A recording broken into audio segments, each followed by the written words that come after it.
Hi, I'm Michael Weiss and welcome to the Innovate Workshop Quick Tip video series, video number 2, showcasing your listing. In this video, we're going to take a field trip out to a listing and I'm going to be giving you 5 tips on how to better showcase that property. I'll be going over tips that you can use whether you're videoing over FaceTime or creating a video showing for clients to see on the internet. We'll also be talking about why this video is so important.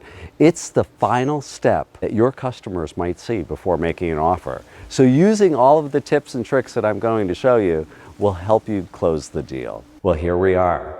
So before we get started on my quick tips, I wanted to tell you why this video is really important. So by now you're probably saying to yourself that you already have great pictures on the internet.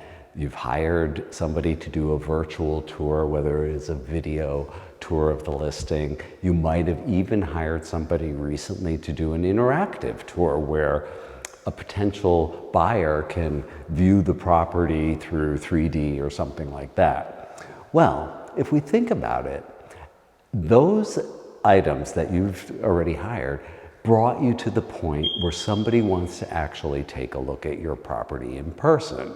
Now, in the current environment, in-person showings aren't always going to be ideal, and we may have to do showings on FaceTime, or we may want to produce a video that is more closer look at the video. So this is the direction of that video and why you need to do it. Remember, real estate is a relationship business, and so this also establishes a closer relationship with your potential customer. So my first tip number 1, is to get prepared. Now relax. You're better prepared for this than you think. Number 1, this is your listing. You know it best.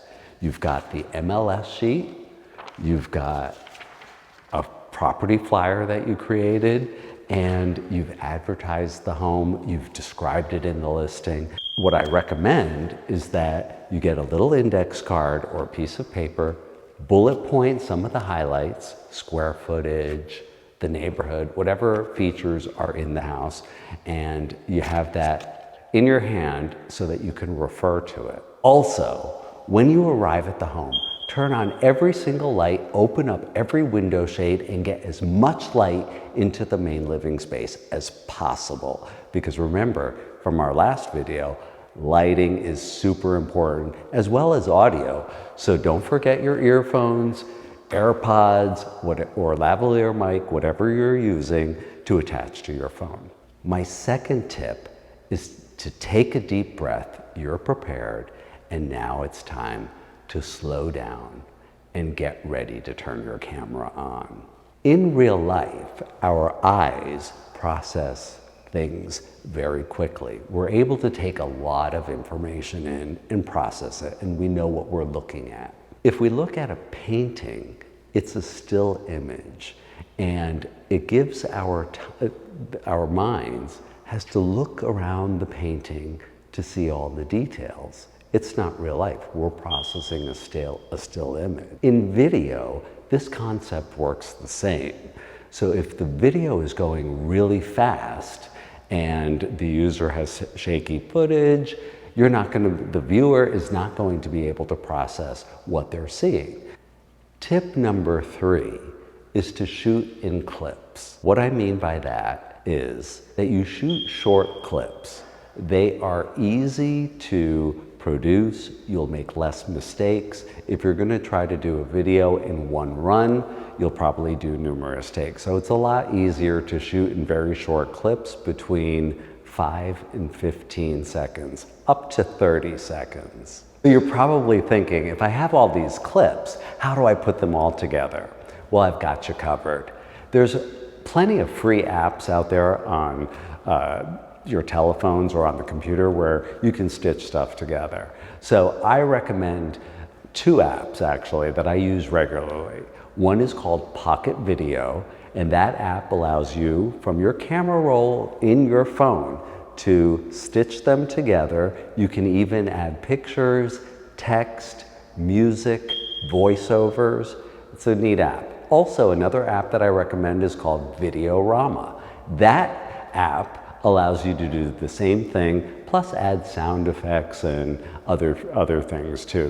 They're kind of fun to use. Of course, there's iMovie and other things that you can stitch together. Or you can leave the clips standalone.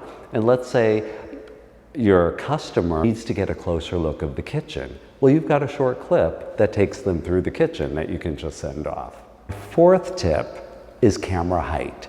How high should you hold the camera? So whether you're holding your iPhone handheld, or you've got a tripod, selfie stick, or a Smooth device. Thank you, John, for recommending that gimbal. It's called Smooth. I'll leave a link in the description. But whatever method that you're going to be shooting your video, you want to make sure that you have your camera at the right angle. So we're tempted to have the camera at about eye sight, because we're looking into the viewfinder that way and we can see it. But actually, you need to move the camera down. I'm going to be showing an example of how this looks. Okay, so in the first example here, this is how a typical FaceTime video is. Somebody moving around the room quickly, very, not without much thought. Now, adjusting the camera height, we get a better angle of the room, and as we move slowly through the room, the viewer can see all the detail. My final tip, number 5, don't forget about the neighborhood.